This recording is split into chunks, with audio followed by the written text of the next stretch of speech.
everyone, and welcome to Season 4, Episode 3 of the Branding Series. And so the title of this episode is definitely connected to a lot that has been going on. It's titled, If You Don't Have a Seat at the Table, You're on the Menu. And that is quoted by the lovely Omarosa, and her very juicy-filled book, Unhinged, is where that quote lies.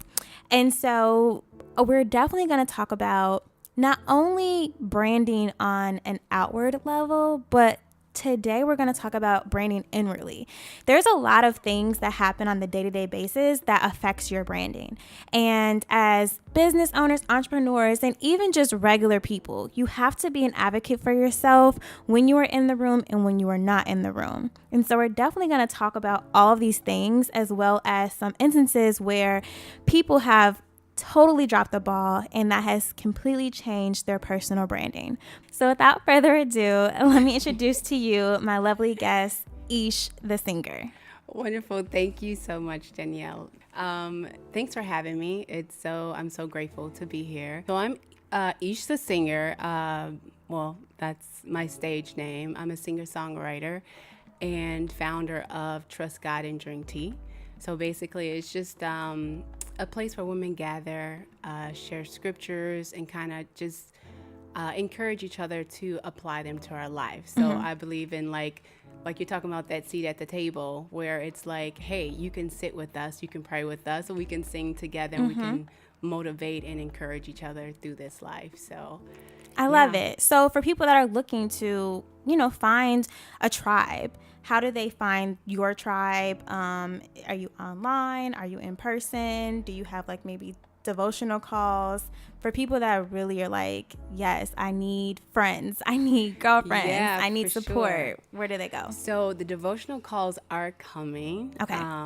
I did have those before, and it was just like, you'd have very few people picking up, and you're just like, hey ladies, call pickups. I would have people call and they would just be listening, so that's coming again, but that's still encouraging. Even if you pick up the call and you're just listening to other people encouraging prayers or whatever, but that's coming. But you can find me right now. I am on Facebook, and that's Aisha Sturdivant, and then it's like hashtag Ish the singer, or you can find me on Instagram, and that's singer ESH. Yeah. Got it. So I am a fan of positivity, but if you can tell us a little bit of how you got there, like what made you decide that this is something that's necessary and I'm going to make this a connection with my brand?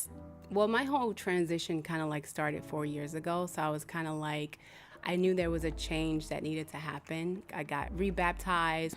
I found my tribe. I had just moved back to Chicago because I lived in LA for a while. And I moved back here, and I literally was just starting over. And I was praying, God, align me with people that are going to motivate me and have that positive spirit, or just what you need me to have right now, and clear out the mess. So that happened, and to be honest, a young lady just approached me on the street, and she was like, "Oh my God, I live in Hyde Park." And she's like, "Oh my God, do you live out here, around here?" I'm like, "Yeah, I just live over here." She was like, "Okay, I have a all women's Bible talk." And I'm like, "Oh, really?" And I'm like, "Okay, God, is this you?" Well, I know I said I wanted to meet some women, but I didn't think you were gonna send me to a Bible talk. You know what I'm saying? So I end up going to a Bible talk, encouraged by all of these women, and then that transition started, where it's just okay, this is what I need, and this is what I want to represent as well. Just women coming together to break bread, to talk about, I'm a mom as well, so to talk about life issues, whatever's going on, and kind of encouraging each other, and not only just with their life experience, but we're taking out the Bible and we're reading and we're making every effort to apply that to our lives, and live a pure life. Yeah. So I think a lot of times people don't realize how important having faith allows, and it makes it easier just to get through life and to get through things. Yes. I remember when I was kind of going through self-transformation. I was just starting Average Black Girl. I was in Atlanta, and I was dating a young man that felt now that it was hindsight that I was just so grateful to be there. Like I was so happy that he chose me because I felt like I was so like, he was so ahead of me in life because he was just more successful. And that completely changed. Like actually all of that needs to like go away. You are more than deserving of anything that comes to you, favor or not. And I needed other people that had that favor of God and that had that ability to understand that, you know, be okay with what's happening in your life and be okay with like the transformation. So I did Saved in the City. Oh, okay. So they have a couple different chapters around the United States, but they have one in Atlanta. And so that's the one that I was able to go to. And I was like, okay, girlfriends, like. Yeah, for sure. You need them. You do. So you definitely do. Especially now, those girlfriends are some of the ones that I can actually like, hey, is this problematic? Okay. You know, or I need your opinion. What would you do? And it's someone that is not only, you know, educated and, you know, smart, but also has that second, like, hey, is this a little too, like, risque? Does this go against my brand? What do you think? Yeah. And I love having just people that think like you. That accountability. Yes. You know, that's what it's about. When you can find that sisterhood that can give you that accountability and without taking it personal because you know they mean well. Yes. You know. So that's step one. I think that everybody needs to find friends. And I mean, I don't want to say that you can only find them through God-fearing organizations. That's not it. But you definitely want to be strategic and like intentional about finding them in your adult life. I agree. That's something so different from like college or high school where you're in such a close vicinity and proximity with people that it's just bound to happen. Now you can actually find people that are either near you, like the same interests of you, or just God is telling them to be in your season for whatever you're going through. Exactly. So I love that. Yes. Okay. So keeping on with just like accountability and talking, I definitely want to get into the first subject, which is the Omarosa in Hinged. So for me, I really enjoyed that sentiment because what we know is that although people may have their own judgment about who Omarosa is or what she was, for me, during the readings of the book, so there's this rapper that was on Facebook that was doing the Omarosa readings. Okay, his name is on Facebook, Emmanuel Lulu Moss. So if anyone hasn't read the book, I personally haven't. I just listened to his story times.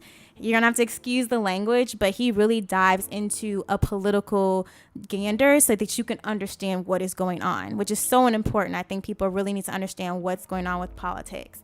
But what we learn from this book is that no matter what you thought about Omarosa knew that she was a black woman. She knew that she was a black person in these scenes, and she has kept diaries, she has kept notes, but most importantly, she has kept receipts. When she was being fired for, you know, whatever they said that she did, they said that she misused the company car, and that was the reason that she got fired. What we know from the book is that there's this tape going around that was from the first season of The Apprentice where Donald Trump was saying the N-word, and she was really close to getting her hands on this tape, and that's why she got fired. But back to why they said that she got fired, she actually kept receipts of Uber and when she used that car. And the day that they're saying that she used it inappropriately was the day where everybody went to the baseball game where they had just did the shooting had happened the day before for the politician. So she was like, everybody was there. I have a detailed receipts of that. And so it's without a doubt that she was fired inappropriately. What we know is that you needed to have receipts and that she very much so advocated for herself within the room and the calls thereafter. Granted, she recorded the calls, which is a little illegal, but I'm sure she has a workaround. But from the calls that we're actually able to see, she was very so well advocating for herself. Now, I want everybody listening to this to understand that you need to be just as detailed when it comes to your career. People will try you and you don't know who is for you or against you. And if you have detailed receipts about what's going on, if you make sure that you double check and cross your I's and cross your T's, you won't have to worry about these type of things. You can't avoid discrimination. You can't avoid, people doing you wrong, but you can, if you're doing it with the corporation and you're done wrong, you can go to the EEOC or you can settle out. Like, you're able to win your cases and advocate for yourself. So one story that I definitely want to share to you actually happened today, or this week, really. So I was working with a client, not going to say the name, but I was working with a client, and we had a 5-month program. And so our program ended, it was 5 months. So nothing negative to say about what happened during the program, but his assistant, really his junior assistant, was someone that was around the same age as me, and we were working together. When I was ending my contract, which I was saying I'll be ending shortly, I still had some projects in the pipeline. And so I wanted to be the one to do my own exit interview. I wanted to be the one to talk about how I was going to wrap things up myself. And I told her specifically, please do not talk about me. I will do it myself. Did she listen? No, she went and did it anyway and talked about me. Without me being in the room. So what had to happen was I had to send out an email expressing that I communicated that is not appropriate, that I told her not to, and then had to email a list of what would be happening thereafter. Now, why did that happen? Why would someone overstep your boundaries, especially when you specifically say something not to? Well, it's a couple of things. That person may be jealous of you. That person may be intimidated by you. That person may be wanting to showcase their competition level. You know how some people are like, well, they're in a competition or they don't like you and they be really in a whole argument to themselves. Yes, but what do you have to do besides that? Well, my exit email, where I was able to properly explain what was being done and why I needed to have an interview by myself, not only embarrassed her, but it validated the reasons of why you need to advocate for yourself, why I was able to really exit on the note that I wanted to and not on someone else's agenda. And I really want people to understand that. Like, this happened from someone that would be my equal, or even someone that I would even consider a little bit lower than me in the hierarchy. So yes, I had no issues with higher ups, which is what matters. They were the ones paying my checks. But you do sometimes have to make sure that you're able to advocate for yourself. I think that a lot of times when women do it, we're called different names. We're mean, we're bossy, we're other B words, and it just sometimes has to happen. You have to be the one, because people will run over you or have a different narrative. Now, what was her agenda? Who knows? What was she trying to say? Who knows? It really doesn't matter, because I took control of the narrative. And so if anyone is facing those type of things, don't be afraid to have a conversation. It's you. No one's going to advocate for you harder than you. And also, no one's going to care harder than you either. So I think that's another misconception. People are waiting for these quote unquote mentors or sponsors within organizations or to come to your rescue. And that's never going to happen, because everybody's human. Everybody has their own agenda in their own lives.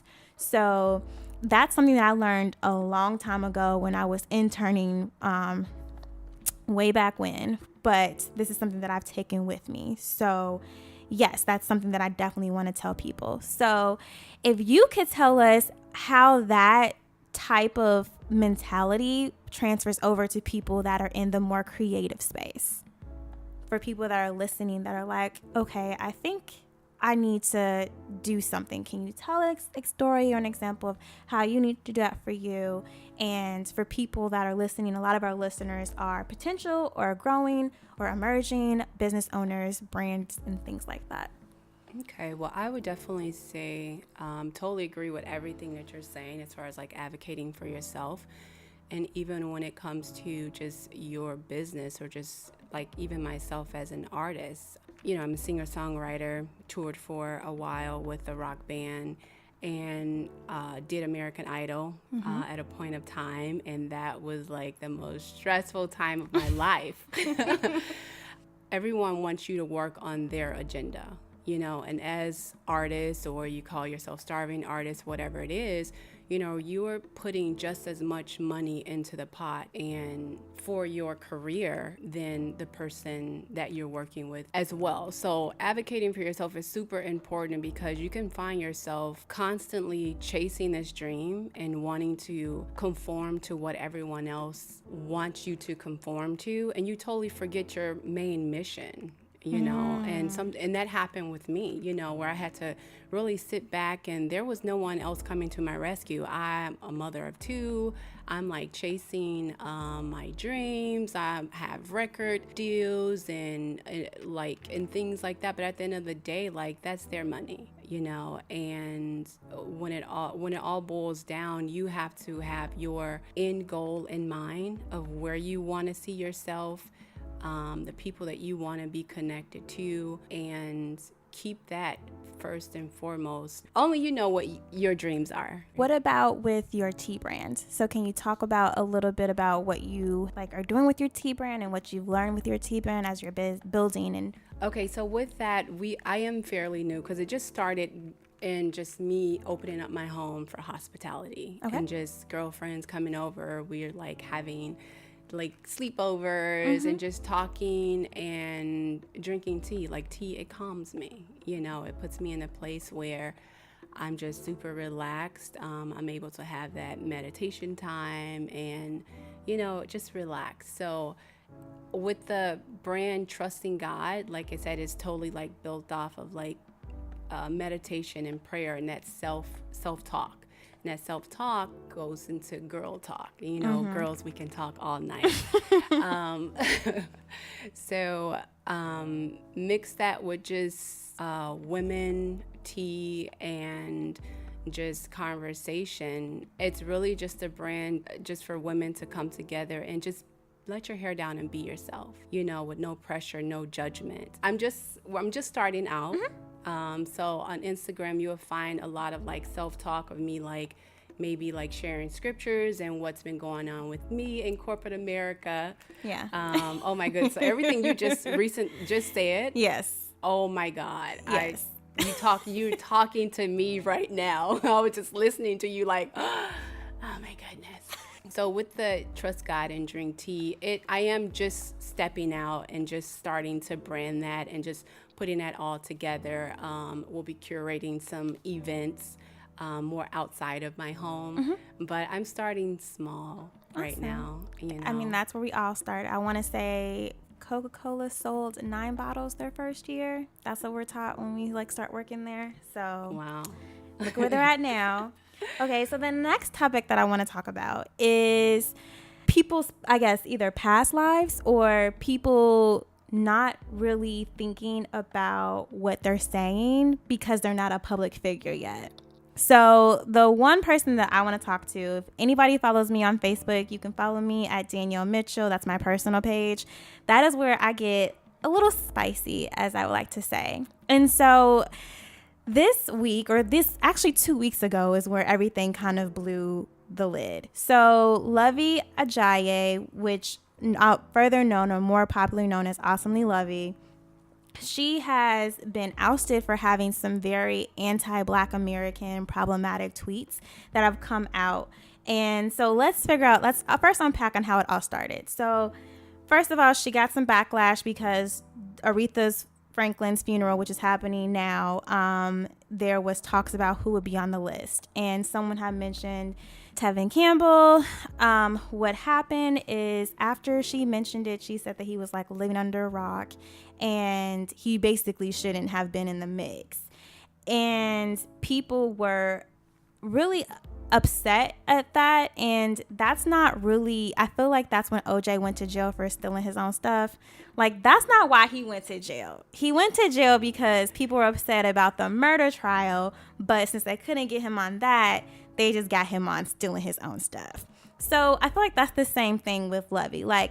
The Tevin Campbell thing, I can see why some people are upset. And let's unpack that first. People are upset because, 1, she's an immigrant. 2, she will quickly point out that she's Nigerian every chance that she gets. If she's called a Black American, she'll be like, no, I'm Nigerian, right?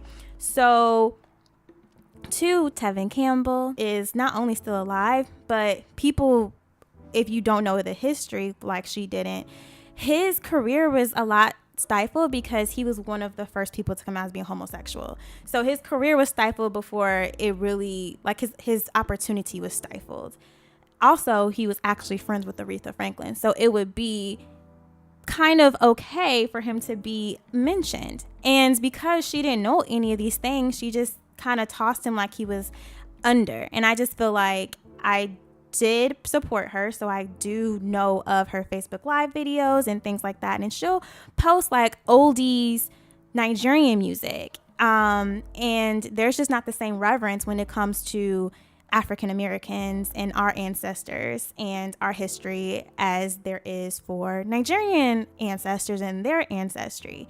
And that's my biggest issue. I feel like if you're going to live in Black America, in America, period, and you are dual history, there's nothing wrong with you having pride in where you come from. There's an issue when your pride is bigger on one side versus the other.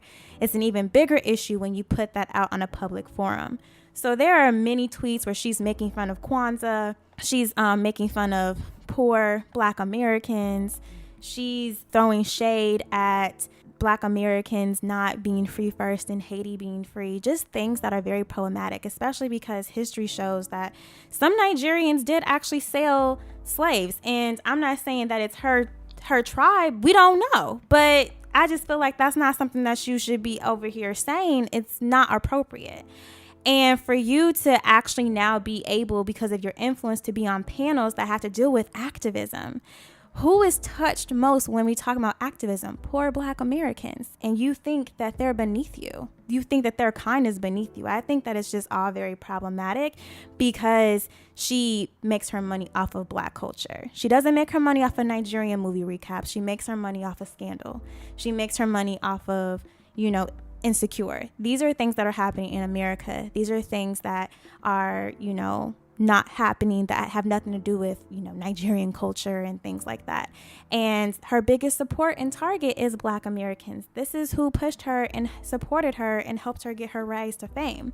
And so the Tevin Campbell thing off surface level is whatever. But with all this, it's like, well, if that's how you feel, then that's why you're not going to give him the respect. And she had a problematic post last year about protesters and Black Lives Matter protesters. And it's like, you just really need to learn how to stay in your lane. Like, I love Nigerian culture. Everybody knows I went to Nigeria for a month, had a blast. But I don't know that much about Fela. And so I'm not going to sit here and debate about him or give my opinion about something that I'm not educated in. And I think that that's something that we all need to do. One, if you're not really educating a subject matter, you don't have to speak about it. And that's okay to say, you know what? I'm going to sit this one out.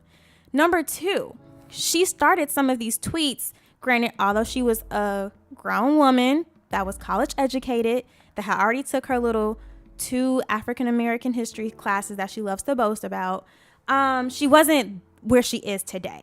And because she probably didn't know where she was going, she felt that it was okay to have that type of gander on a public forum. Now it's turned around. It's like biting her in the butt. There's like a GoFundMe.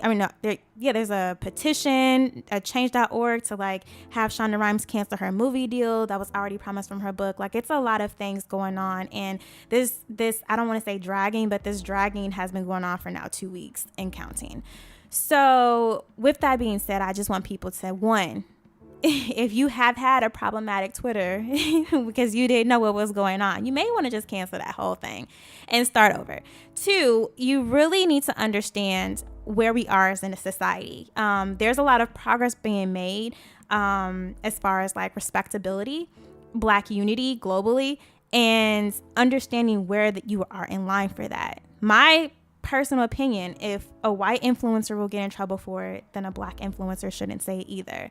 And I feel like both of them should lose their sponsors. Why? Because I feel like it's really not that hard not to say problematic anti-Black stuff on a public forum. People do it every day. And one person that's very for the culture that is in her level, because people are always like, well, when are you gonna, what's the difference between like, let's have people learn and forgive? Like the ESPN lady Jamel heal. She would never, and she hasn't. And it's not that hard to not say stuff. And for me personally, my opinion is you can always get them young. When you're old like that, when you're over 30, like still doing problematic stuff and saying problematic stuff, I don't think you can really be saved. Like, that's the hate in your heart. We learned that from like KKK members and, you know, racist people. Like, we kind of just leave the old grandparents alone and just work on the younger generation. And I think that this is something that we need to talk about. I had a lot of opinions on my Facebook. If you want to go look, I posted the problematic tweets. But I do want people to know, like, this is not a game. Like, your branding is not a game. What you posted 6-7 years ago, I don't think that's that long, but what you posted 6-7 years ago can really affect your future opportunities. And we don't think about that. We're like, oh, no one's looking. The right troll will take time and comb through what you've said. And we don't take it seriously enough because I think that we haven't really seen where it's at today. But since we're talking about branding, in this whole digital age, I think it's really important for people to behave like they would in real life and act like they got home training. So I always tell people, do not post anything online that you would not want to see on a giant billboard in Times Square with your name next to it. Like, if you behave like that, if you imagine every tweet that goes out, every Instagram post that goes out, every Snapchat thing that goes out is going to end up on a 20-foot tall billboard in Times Square with your name next to it, your legal name, would you still post it? If the answer is no, don't post it. Because I think everyone is emboldened by keyboard courage nowadays. Everyone's like, oh, I'm behind the screen. I can say whatever I want to say.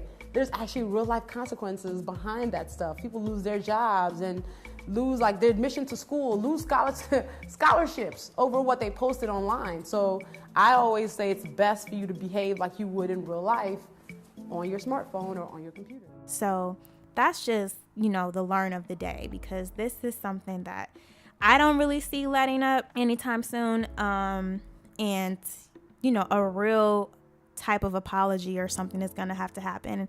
But it's all very embarrassing. I agree with you. Okay, enough with that rant. One more person that has been acting a fool this week. She's very problematic. People know her as Miss Azealia Banks. So her episode of Wild 'N Out came out. And basically I saw what she was saying, and she was very much saying that the Wild 'N Out show was anti-black, and the jokes were not funny, and she started crying. And I saw the episode, and I just, again, people with their branding, it wasn't as bad as she made it seem. In fact, he called the person DC Fly, he calls everybody ugly. I feel like he even calls his daughter ugly sometimes on jokes. So with that being said, it wasn't that bad. I don't know if it was anti-black versus him just actually calling her ugly. And I think that she came back with jokes that were even worse after the show. She was making fun of Nick Cannon. He has lupus. And she was like, don't worry about me, worry about your health. Like, it's very much low digs. And people don't feel sorry for her or really have opinion about it at all because she is so problematic. So even if this one time it was bad, because she turns around and goes even lower, people really can't take you seriously. And I think that is what is so frustrating for her, because she's like, sometimes she's really crying and it's real, and sometimes it's crying wolf. And we don't know anymore, nor do we care, because she said so much wrong that it doesn't matter. And so again, I want people to really think about what kind of message they're putting when it comes to being on social media, because once you're so negative, it's really hard for people to really think about that. And I think that is why, because we were talking about, me and Jasmine, the producer, we were talking before the show, why Lovey, what happened? And her entire forum has been about her opinion on popular culture with like a shady digging. And that type of negative energy was bound to come back to her, but now it's come back, larger than anything she's ever given. I think that's also why maybe Nicole Bitchie has now changed into XO Nicole. Like, there was a transformation that needed to happen because she wasn't happy with the energy that she was putting in. So that's something for you guys to think about as well. Like, a lot of these celebs, a lot of these brands, we're seeing the rise and fall or the transformation that has happened once you're putting out a certain amount of energy over and over again. It really does start to wear on the actual soul and person of the owner that is actually running the show. So I think that that's just something to think about. Granted, we have the ball alerts in the shade rooms that are covering gossip and kind of foolishness, but it's another level when you are giving in your negative opinion and throwing digs. And, who knows? We'd have to talk to those people to see how they feel about, their level of energy that they're putting out. But from these people, we can see, we are watching this show. It is very interesting to watch, but it's also, more than interesting to see the type of downfall that is kind of happening. So as you're thinking about branding, I really want you guys to figure out, okay, what is my message? What am I doing? And is this going to affect me 5 years from now? How is my brand going to be affected by what I'm doing 8 years from now? Because that seems to be the soft spot for when people start digging. Myleik Teele always says it takes brands 4 years to really come into their own. So you got 4 years to kind of be under the cover, digging, grinding, and really rising. But after that, people will start to look at you 360 and your brand in its entirety. So I really want you guys to start thinking about that. Look at some people that you emulate. Figure out who your faves are and figure out why they're your faves and figure out why they may or may not have any issues. I love LeBron as an example because he's done so great on not being problematic, being an advocate for Black people, and just being quiet and just coming out with doing things, not saying anything. Oh, by the way, I'm sending, hundreds of kids to college. Oh, now I'm opening my own school. Like, he's a great person that doesn't have to worry about all the BS and just goes and does great on and off the court.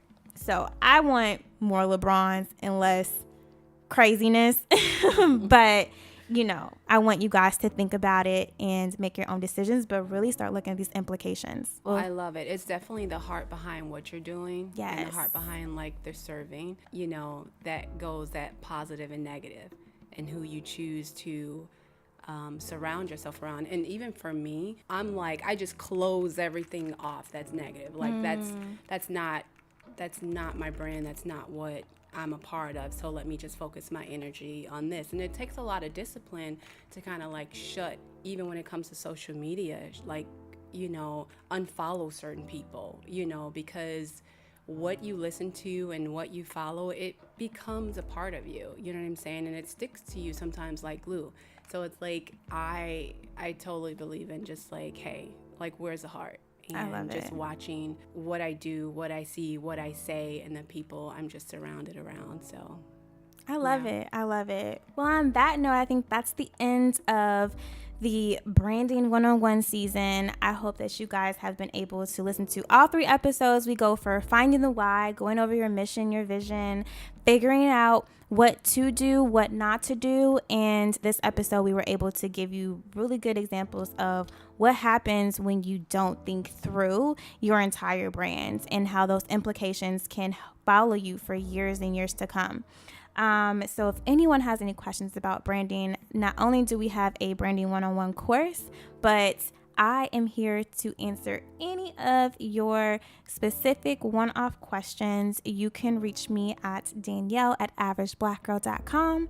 And currently we are looking for guest bloggers. So if there is anyone that would like to either blog about a topic that you're an expert in, or give if you had any ahas or revelations that you want to share with people. We would love to have you and have your opinions. So again, you can send me all of your topics and recent writings to Danielle@AverageBlackGirl.com. All right, my above average crew, you can reach me on my websites at AverageBlackGirl.com and my blog and lifestyle website at DanielleAMitchell.com. You can reach me on Facebook and Instagram at Average Black Girl and on Twitter at ABG Girl. And you can reach me on Pinterest at A Black Girl 2015. I will talk to you soon. Bye.